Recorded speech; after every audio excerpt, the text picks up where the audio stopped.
اعوذ باللہ من الشیطان الرجیم بسم اللہ الرحمن الرحیم۔ معزز ناظرین السلام علیکم ورحمۃ اللہ وبرکاتہ۔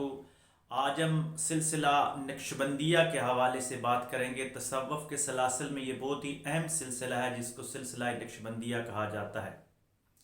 سلسلہ نقشبندیہ کی جو نسبت ہے خلیفہ اول خلیفۃ بلا فصل جناب سیدنا صدیق اکبر رضی اللہ تعالیٰ عنہ سے منسوب ہے۔ یہ سلسلہ حضرت ابوبکر صدیق رضی اللہ تعالیٰ عنہ سے ہوتا ہوا حضرت سلیمان فارسی رضی اللہ تعالیٰ عنہ، حضرت قاسم رضی اللہ تعالیٰ عنہ اور پھر خانوادہ اہل بیت کے چشم و چراغ امام جعفر صادق رضی اللہ تعالیٰ عنہ سے ہوتا ہوا بایزید بستامی رحمۃ اللہ علیہ اور ابو الحسن خرقانی رحمۃ اللہ علیہ سے ہوتا ہوا سینٹرل ایشیا میں پہنچتا ہے، اور وہاں سید امیر کلال رحمۃ اللہ علیہ اور شاہ نقشبند حضرت بہاؤالدین نقشبند رحمۃ اللہ علیہ اس کے امام بنتے۔ آپ نے اس کی اشاعت و ترویج میں اہم کردار ادا کیا۔ اس میں تصوف کی اصلاحات کو متعارف کرایا، تصوف میں تجدید پیدا کی، وقت اور حالات کے مطابق ایک نئے سلسلے کی بنیاد رکھی جو نقشبندی ٹھہرا۔ حضرت ابوبکر صدیق رضی اللہ تعالیٰ عنہ سے ہوتے وہ پہلے اس سلسلے کا نام جو تھا وہ صدیقیہ تھا۔ صدیقیہ کے بعد پھر اس سلسلے کا نام تیفوریہ رہا،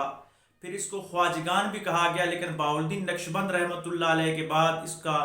جو نام ہے وہ نقشبندی پڑ گیا۔ بہاؤالدین نقشبند رحمۃ اللہ علیہ کے بارے میں روایات میں آتا ہے کہ آپ برتنوں کی ظروف سازی کرتے تھے، نقش و نگار کا کام کرتے تھے، اور اس میں ذات کا ذکر اس انداز کے ساتھ آپ کے دل پہ تھا کہ وہ دل سے ہوتا ہوا ماحول پہ بھی اثر کرنے لگا اور برتنوں پہ بھی اللہ کا رنگ غالب آنے لگا۔ تو اس وجہ سے اس کا نام ہی نقش بندی پڑ گیا کہ اللہ کا نام بندے کے دل پہ نقش کر دیتے ہیں۔ یہ وہ سلسلہ ہے کہ اس سلسلے کا جو طالب ہوتا ہے اگر وہ صدق کے دل کے ساتھ اپنے سلسلے پہ حضور علیہ الصلوۃ والسلام کی شریعت کے بتائے ہوئے طریقہ کے مطابق چلتا ہے تو اللہ کا جو اسم اعظم ہے وہ اس کے سینے پہ نقش ہو جاتا ہے۔ اس وجہ سے ان کو نقشبندی کہنے لگا، نقشبندی کہا جانے لگا۔ ان کے اسباق میں سے جو بڑا اہم سبق ہے وہ یہ ہے کہ دست بکار دل بیار، کہ آپ کا ہاتھ جو ہے وہ بے شک دنیاوی کام کاج میں ہو لیکن آپ کا دل جو ہے وہ اللہ تبارک و تعالیٰ کی یاد میں ہماتن ہو۔ نقشبندی صوفیاء جتنے بھی گزرے ہیں وہ کسب حلال کرتے تھے، یعنی اپنی معاش کا انتظام اپنے ہاتھ سے کرتے تھے اور ساتھ اللہ اللہ بھی کیا کرتے تھے۔ یعنی یہ وہ لوگ ہیں جو کہتے ہیں کہ بظاہر عام رہو لیکن باطن سے خاص ہو جاؤ۔ اسی لیے تو بہاؤالدین نقشبند رحمۃ اللہ علیہ ظروف سازی کا کام کرتے تھے۔ مختلف صوفیاء اپنے اپنے ادوار میں مختلف کام کیا کرتے تھے۔ پھر اس سلسلے کو اللہ تبارک و تعالیٰ نے یہ اعزاز حاصل کیا، اللہ تبارک و تعالیٰ نے اس سلسلہ نقشبندیہ کو یہ اعزاز بخشا کہ حجاز کی سرزمین سے ہوتا ہوا یہ سینٹرل ایشیا پہنچا، اور بخارا میں بہاؤالدین نقشبند رحمۃ اللہ علیہ نے اس سلسلہ کو 4 چاند لگائے۔ وہاں سے بخارا کی سرزمین سے ہوتا ہوا یہ افغانستان آتا ہے، اور افغانستان سے طوطی ہند حضرت باقی باللہ رحمۃ اللہ علیہ کو اپنے مرشد بھیجتے ہیں کہ جاؤ تمہیں ہندوستان میں تمہاری ضرورت ہے، تم ہندوستان میں جا کے سلسلہ عالیہ نقشبندیہ کی اشاعت و ترویج کرو گے۔ اور حضرت باقی باللہ رحمۃ اللہ علیہ جب ہندوستان آتے ہیں تو اپنے وقت کے ایک بہت بڑے عالم اور صوفی امام ربانی مجدد الفسانی رحمۃ اللہ علیہ حضرت باقی باللہ رحمۃ اللہ علیہ کے ہاتھ پہ نقشبندیہ سلسلے میں بیعت ہو جاتے ہیں۔ آپ نے اپنی مخصوص عمر یعنی چھوٹی سی عمر میں باقی باللہ رحمۃ اللہ علیہ نے مجدد الفسانی رحمۃ اللہ علیہ کو ان رحمتوں اور برکتوں سے نوازا کہ نقشبندیوں کا فیض لینے کے بعد مجدد الفسانی رحمۃ اللہ علیہ جو پہلے شیخ احمد سرہندی تھے لیکن جب نقشبندیوں کا رنگ چڑھا تو آپ مجدد الافسانی بن گئے، یعنی 1000 سال کے مجدد ہیں۔ آپ نے دین کی تجدید کی، دین سے جتنے بھی بدعات تھی اس کو ختم کیا، اور ہندوستان کے اندر اور بر صغیر پاک و ہند پہ نقشبندیوں کا یہ بڑا احسان ہے کہ بر صغیر میں انہوں نے اسلام کو اصلی نہج پہ دوبارہ لے کے آئے، جتنی بھی بدعات تھی ان کا خاتمہ کر دیا، اور بر صغیر پاک و ہند میں دوبارہ سے ایک اسلامی ریاست کا جو قیام ہے وہ عمل میں لے آئے۔ 2 قومی نظریے کی جو بنیاد ہے وہ بھی نقشبندیوں نے رکھی۔ سب سے پہلے حضرت امام ربانی مجدد الفسانی رحمۃ اللہ علیہ نے اکبر بادشاہ کا جو دین تھا، اکبر اپنے آپ کو سیکولر کہتا تھا، لیکن اکبر نے ایک نیا دین ایجاد کیا تھا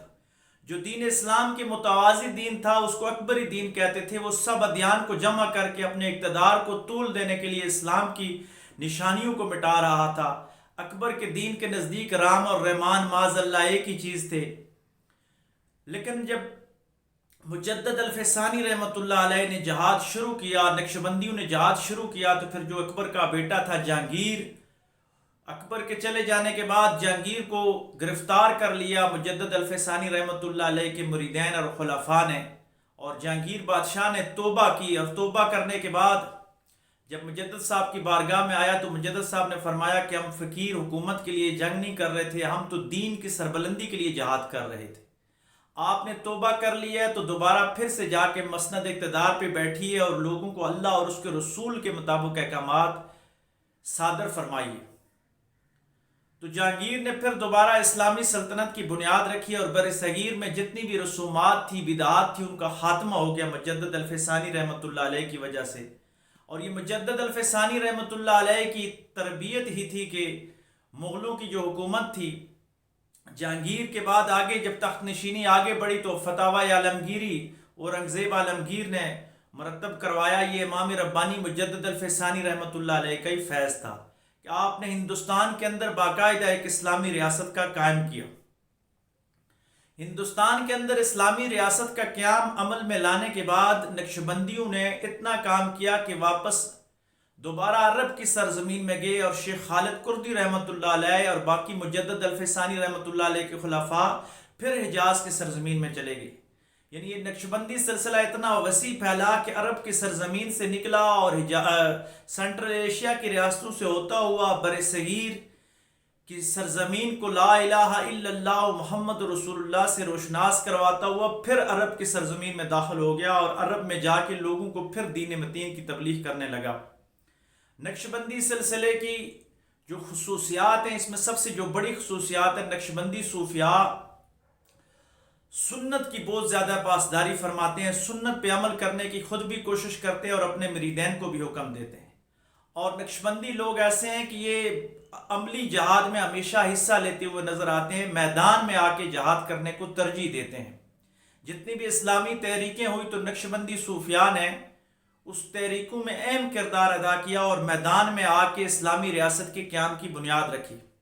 جب قیام پاکستان کی باری آئی، پاکستان بنا، تو نقشبندیوں کی خانقاہ جو موجودہ پاکستان ہے، اس کے سیالکوٹ کے قریب نارووال کے پاس علی پور سیدہ ہے، وہاں کے ایک نقشبندی پیر سید جماعت علی شاہ رحمۃ اللہ علیہ، جن کو محدث علی پوری بھی کہا جاتا ہے، آپ نے پاکستان کے قیام کے لیے علامہ اقبال اور قائد اعظم کا ساتھ دیا، اور قائد اعظم رحمۃ اللہ علیہ کا اس حد تک ساتھ دیا کہ آپ نے فرمایا کہ قائد اعظم رحمۃ اللہ علیہ جس پاکستان کی بات کر رہے ہیں، اس پاکستان کے لیے علماء و مشائخ خانقاہوں سے نکلیں اور اس کی بنیاد رکھیں، کیونکہ یہ ایک اسلامی ریاست ہوگی بر صغیر کے اندر۔ تو نقشبندی حضرات ہمیشہ افغانستان کا جہاد ہو تو وہاں بھی صبغت اللہ مجددی صاحب کی تحریک، جو رشین باغی تھے یا رشین لوگ تھے، بعد میں امریکہ کے خلاف بھی ان لوگوں نے بڑا اہم کردار ادا کیا۔ تو نقشبندی صوفیاء جو ہے یہ ہمیشہ میدان میں آ کے عملی جہاد کرنے کو پسند فرماتے ہیں۔ اور علامہ اقبال رحمۃ اللہ علیہ بھی ایک جگہ فرماتے ہیں کہ نقشبندی جو لوگ ہیں یہ حرکی لوگ ہیں، یہ معاشرے کی فلاح و بہبود کے لیے بڑے کام کرتے ہیں۔ اقبال نے مجدد الفسانی رحمۃ اللہ علیہ جو بر صغیر میں نقشبندیوں کے امام ہیں، ان کی شان میں ایک قصیدہ لکھا تھا جس کا عنوان ہے کہ گردن نہ جھکی جس کی جہانگیر کے آگے، وہ ہند میں ملت کا سرمایہ۔ یہ پوری ایک نظم ہے جو علامہ اقبال رحمۃ اللہ علیہ نے نقشبندیوں کے امام کی شان میں لکھی ہے۔ تو نقشبندی حضرات آج بھی جہاں بھی ہیں، ان کی کرامات میں سے سب سے جو بڑی کرامت یہ ہے کہ نقشبندی خانقاہ کوئی بھی ہے اس میں آج تک میلہ نہیں لگتا۔ نقشبندیوں کی خانقاہوں پہ ڈول باجے اور رقص و سرور کی محفلیں نہیں سجائی جاتی، بلکہ نقشبندی خانقاہیں جہاں بھی ہیں وہاں پر اللہ کا ذکر ہوتا ہے، یا مصطفیٰ علیہ السلام کا ذکر بلند کیا جاتا ہے، نعت خوانی ہوتی ہے،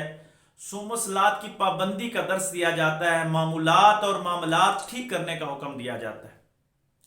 وقت کے ساتھ تنزلی جب آئی اسلامی ریاست میں، معاشرہ بھی تنزلی کی طرف گامزن ہوا، تو اس میں مختلف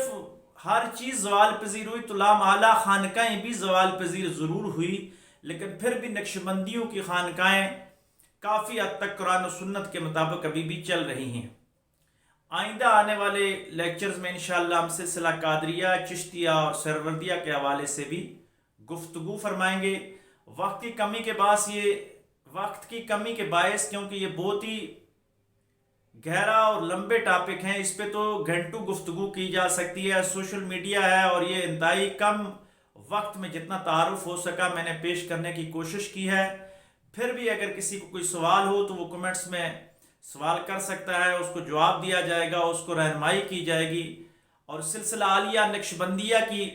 اگر پوری مکمل کوئی تاریخ پڑھنا چاہتا ہے تو کتب خانہ خیریہ